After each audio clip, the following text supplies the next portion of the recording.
Maybe it is something you have enough cards to build, or maybe you are a whale. Maybe you have already invested enough in this game that you have the cards to spare. So let's take a look at it.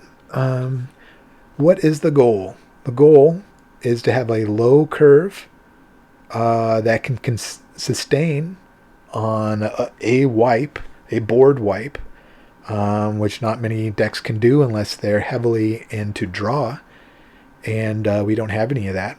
And somehow we're able to manage. We're actually able to bounce back extremely fast from a board wipe, or a single creature wipe that can throw a wrench in the engine. We're able to recover because of synergy. So let's take a look at the goal of the deck. The goal, even though we're able to function completely without it, is Desecrated Tomb. It is a artifact for 3. I know what you're saying, 3 cost. Most weenie decks have already built their engine and are ready to destroy you by that time.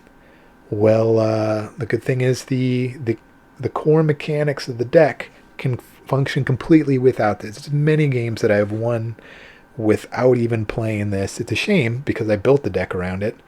But the good news is it still functions without it. So what does it do? It when one or more creature cards leave your graveyard, you get to create a black bat token with flying.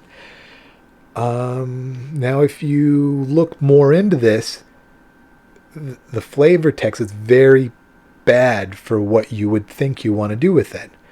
Whenever one or more creature cards leave your graveyard, what that means is you can't just shoot 50 cards out of your graveyard back into your deck and expect it to generate 50 flyers. No, it doesn't work like that.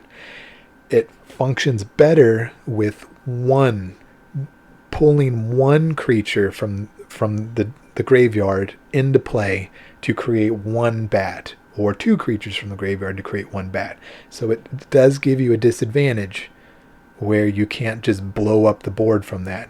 So it took a lot of work to figure out how you can do it one by one, and we did it. So let's keep going. We'll kind of jump into another mechanic here.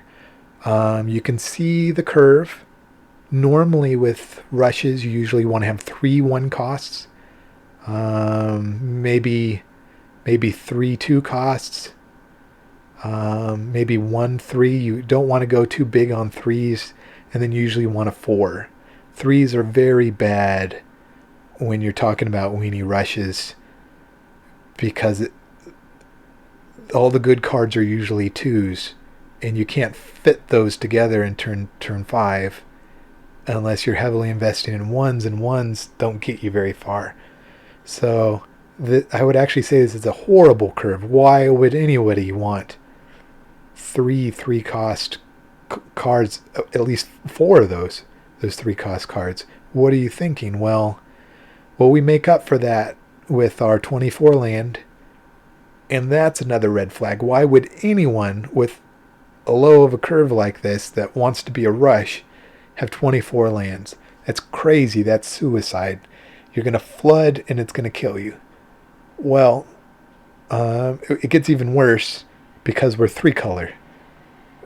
Nobody runs 3 color unless you're going to draw, like the Drake decks, that white, red, and blue that use Clarion, that just board wipe.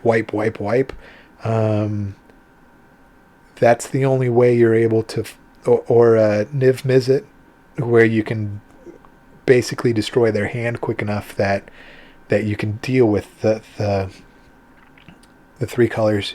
Well, we don't do that either. So everything gets us to that turn 3 where we're guaranteed our 3 mana by turn 3 with 24 land, and then we solve that by filling the rest of our creatures with either Scry or Surveil, or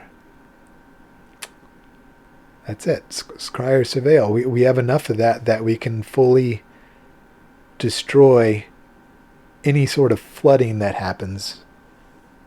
We can change it to our advantage by throwing it in the graveyard and just not dealing with it.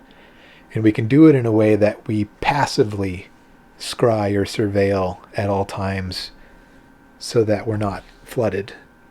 So another thing to deal with, even though we have this short curve, we have way too many threes. We have 3 colors of mana that we have to deal with. The only way that I can think about doing that is filling your hand with so many draw cards or artifacts that compensate for that, that you have to deal with bigger creatures to compensate for the lack of actual cards that you have. Well, we have one more ace up our sleeve, and that is this. This is my favorite card. I've wanted to build a deck around this card specifically for the last 3 months. This is my favorite card out of this whole set. All 4 sets I think that are currently out right now. And what it does is it's got tremendous synergy. It's cheap. It has a continued effect that even though you cast it, you're still reaping the rewards later and later into the game.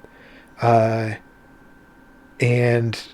the payoff is perfect for exactly what we're doing. We are a creature-based deck with weenies that definitely need to get stronger, and they also need to not die, and they also need to not be chump blocked, because you can have the biggest creature in the world, but if it doesn't have trample, it's a 1/1 can stop it. It's literally David versus Goliath, and this deck epitomizes the David and Goliath stigma.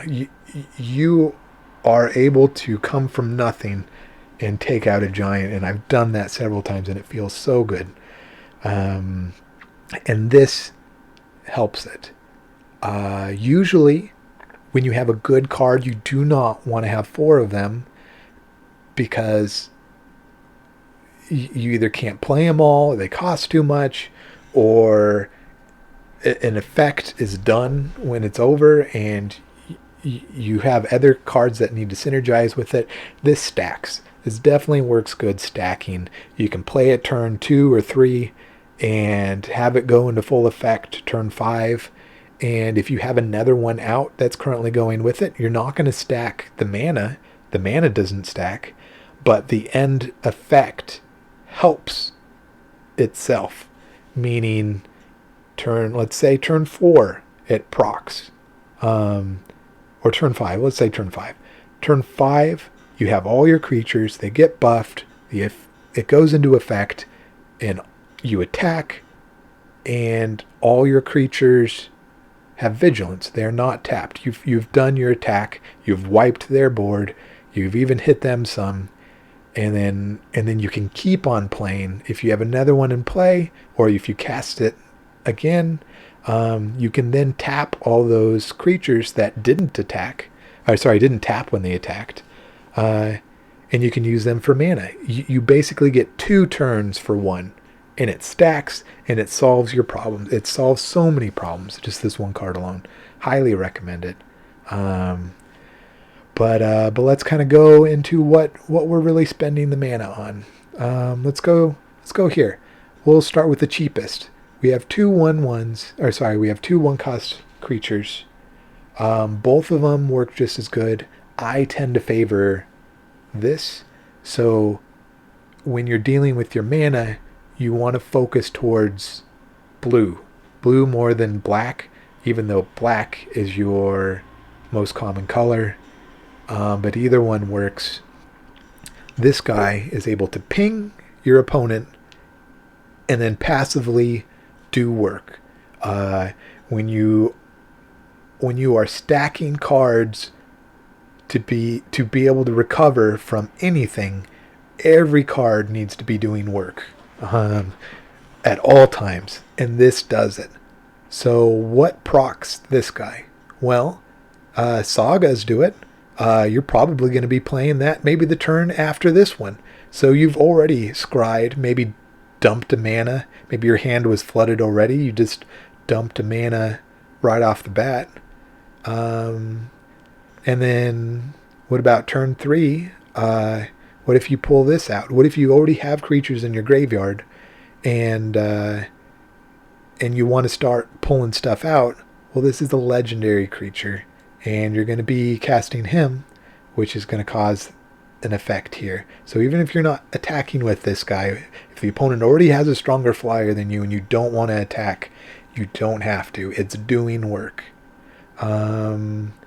These two right here, we'll go into this a little bit later, but these are your core cards that you were pulling stuff out of the graveyard with. We'll come back to that, but this is another set of legendaries. We have 8 legendaries.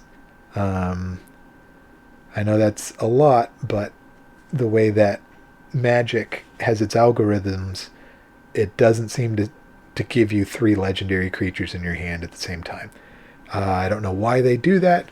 Maybe there's some sort of internal protection mechanic, and I never have a problem with triple stacking something like this.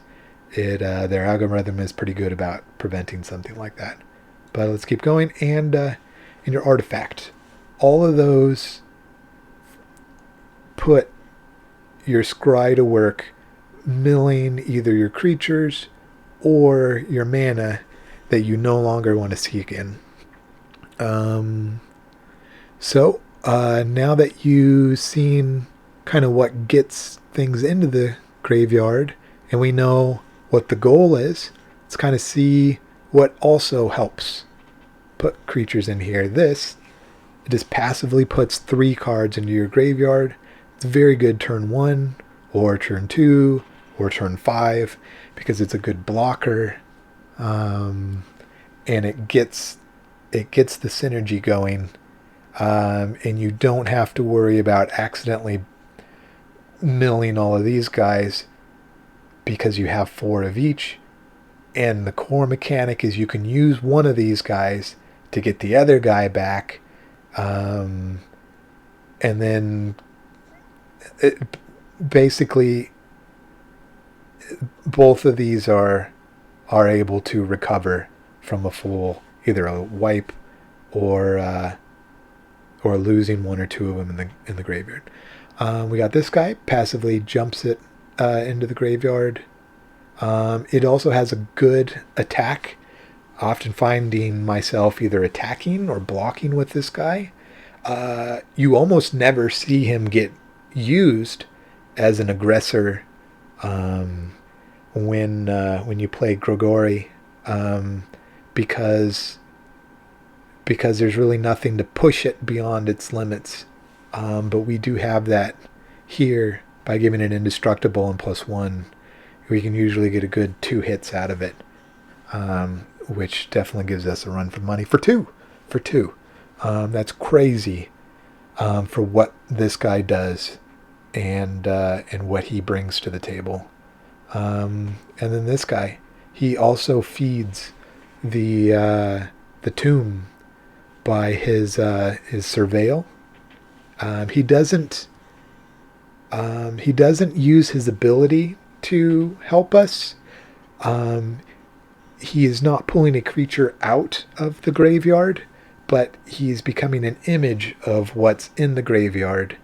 So he doesn't help us do that other than surveilling, putting cards into the graveyard. He doesn't really pull cards out of it. Now there is synergy by using his ability to mimic a card that does pull it out. You can then use him to turn into him, and he does keep his original name. So what that means is if you have a legendary like him and you mimic him, he is not taking his name. So you could also then play this card on the board that he is currently mimicking, and you can have 2 of him. Most of those copy spells like quasi-duplicate or whatever that 3-cost spell is, that copies a creature, and you cannot really copy a legendary in that sense, but this guy gets around it, and he effectively allows you to have 2 of the same legendary. And with the amount of synergy this deck has, having 2 of our most powerful card in play with Death Touch, bringing creatures back, and he also technically counts as haste, because when you copy him out of the graveyard, he was already in play. So you now have a copy of him that does not have summoning sickness and can immediately attack. So if your opponent was not paying attention to your graveyard and you straight up flipped your most important card out of there, he wouldn't know how to deal with it. It's already too late. He either spent his mana or he's tapped out, or he doesn't have an instant, or it's just very hard to deal with immediately bringing something to the table that you can't deal with when it's not your turn. Or you could even do it at the end of their turn when you know they're tapped out and you know you got a good phase with it. So very cool. Lots of synergy. Let's kind of go into, so now we know what feeds it, what procs it. This is kind of late in the game when you actually get this out. You already have your board developed and you're about ready to cash in on some of the things that you've been saving. How do you make this happen? And well, one of them is this guy. It's a passive ability. You don't need to pay anything. It's flying. It's got 2 health. It's very hard to deal with. And when you attack, even if it runs into something and dies, its ability goes off. And why do we want that ability to go off? One, we need to mill probably some mana, get that out of the way, or throw something into the graveyard, because we always need to be doing that to be pulling these guys out, our heavy hitters. But now that surveil happened, something else happens. If this guy is already in the graveyard, we don't have to deal with our other 2 creatures that we need to use to bring out. This guy does something on its own. It's an automatic. It's something that we don't have to pay for, and with this low of a curve, trying to fight a rush deck, we often don't have it. And what is it? We spend 3 life to bring it to our hand. Just kind of like that vampire does, where it makes it indestructible for a turn. This guy can go to our hand, proc our tomb, and then we could probably cast it. If we're running either low on cards or board got wiped, we could then cast it. It's got lifelink, so we should be able to get that 3 health back. But it has a separate effect here. And what that effect is when it comes into the battlefield, you get to exile a card from a graveyard. Well, you could do the opponents. Maybe they have some jump start. Maybe they have a legendary. Maybe they're trying to fish something out too. But if we have our desecrated tomb out, which is our goal, we could exile our own creature. Maybe something we don't care about. Maybe one of these guys, or one of these guys, or one of these guys that's already dead. Something we're not trying to bring back.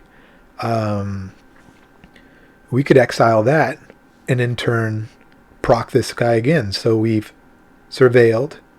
We've spent 3 life to pull it out of our graveyard, procced him, and then we cast him to exile a creature out of our graveyard, and we procced him again. So in reality, we've gone up 1 creature to 3. And for 3 mana, because it's all kind of passive. And 3 life, but we should be able to get that 3 life back. I tend not to use that 3 life mechanic very much, because if they cast a spell to kill that, you're out 3 life, and they've killed the creature, and you have no way of recovering that again. So I tend to use this guy to bring it back most of the time. I spend the 3 mana and bring him back that way. But you can get scared and create 3 blockers out of nowhere just by attacking with this guy if you have to. Lots of synergy. This is what the core mechanic I was playing around with, Dimir. but it had too many walls and 1/3s, and it wasn't progressing the board. And this seems to be, even without this, that mechanic to bring that into play and to possibly kill their creature with a 3 attack minion out of nowhere, because we also have some extra mana here, is amazing. So let's go to the next step. Once again, what procs are Desecrated Tomb? Well, the Surveil does it, and since this guy has Surveil too, we can do the same thing here. Surveil, spend the 3 life, play the card, get your 2. So we're not dealing with this. If this guy runs into an attacker, we don't care technically if this guy dies. We have other ways of bringing things out. Other ways. Lots of ways. So what is this? Just the core mechanic. If it was in your hand already and you needed to play it, it's a creature. You only have so big of a hand. You may just want to just play it normally, and you can exile a creature. You should already have stuff in the graveyard from all your mini surveils and stuff. So you should be able to just function normally without it, without this weird second level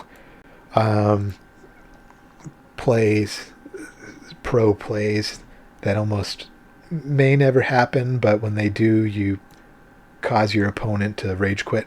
But anyways, we got some more. This guy can also pull a creature. This guy actually pulls creatures from your graveyard. It does come at a disadvantage, though. It does put a marker on them, a corpse marker, and when they die again from being pulled, they are gone forever. So you don't really want to just blow through all your cards. Usually what I tend to do is I try to pull this guy out. When I'm attacking with him, I'm being the aggressor, but when this guy pulls something out, you got this guy ready to take the hit for the defense.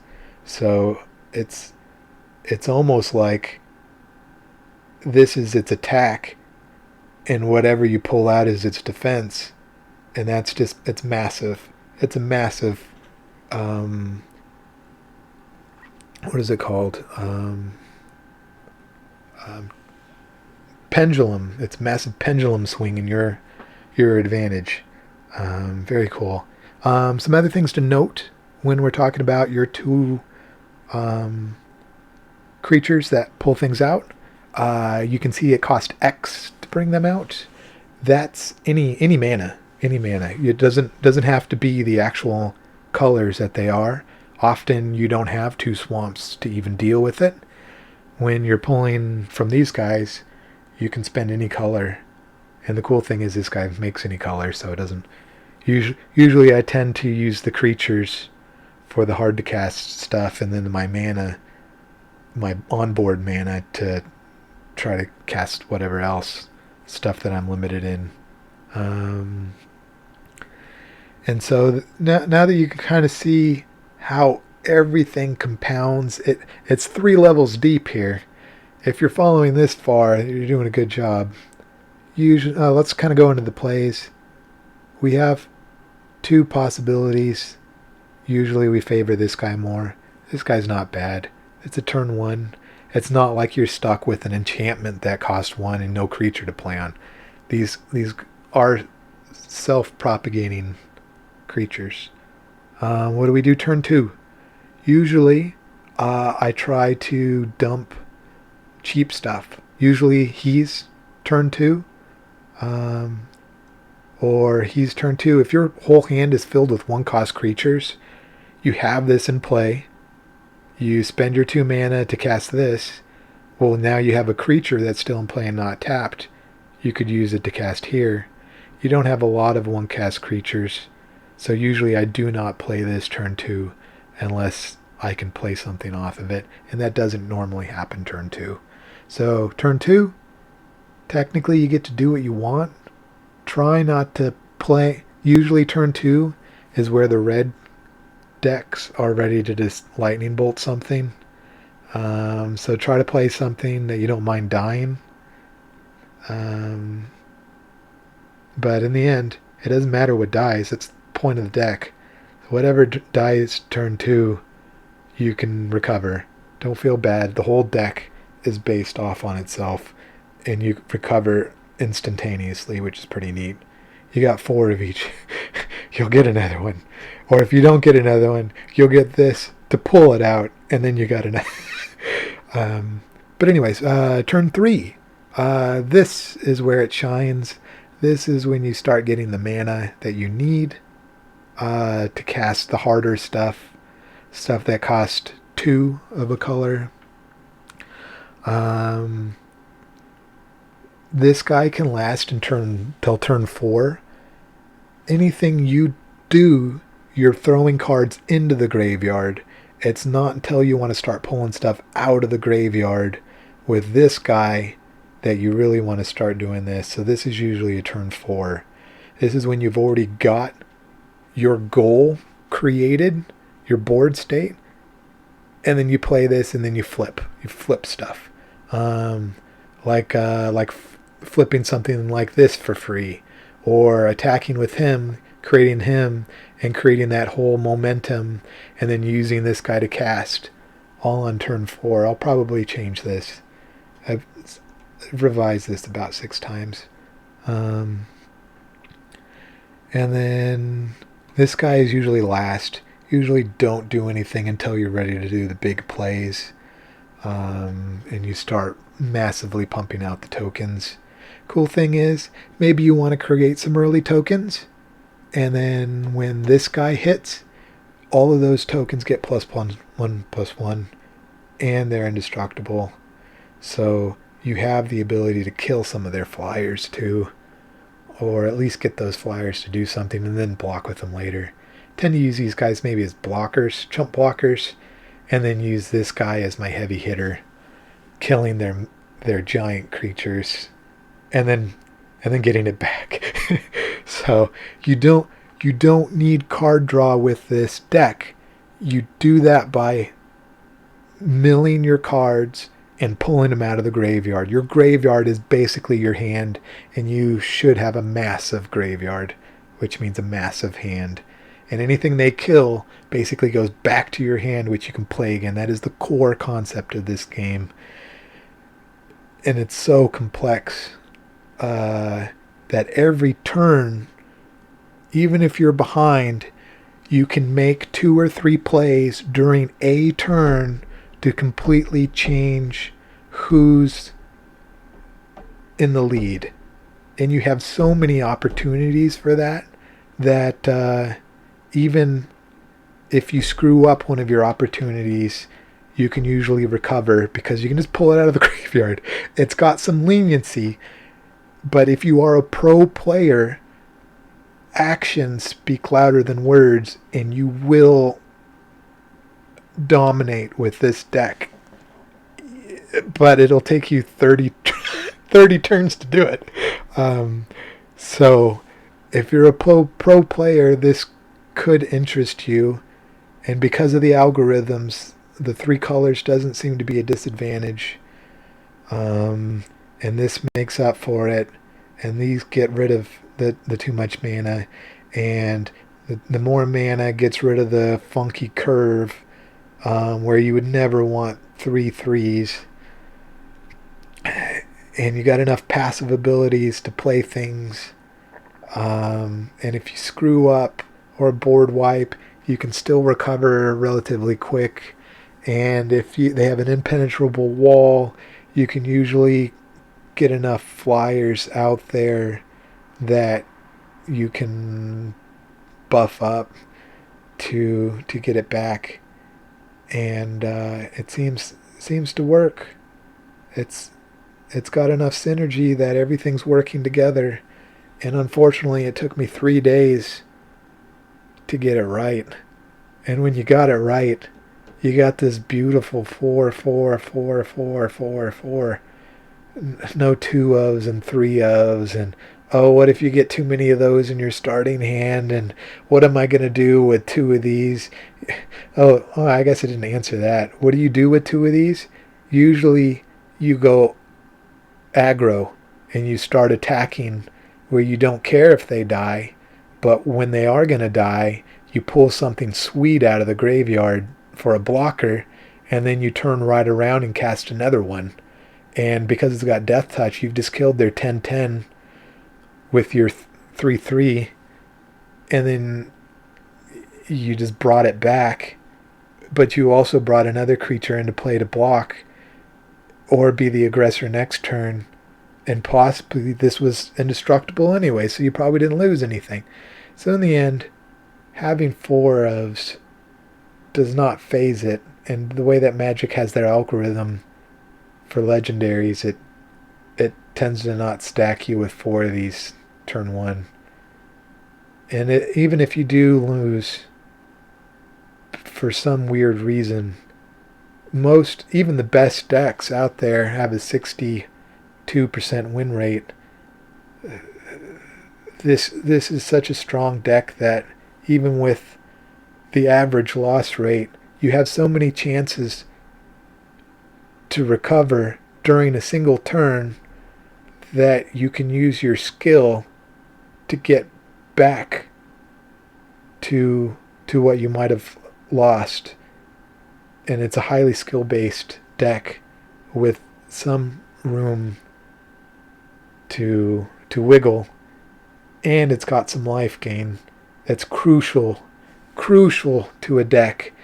And almost every deck that tries to become a rush usually loses out on there, except for white, and white has to spend a card on that, usually for an enchantment. So they're 1 card down.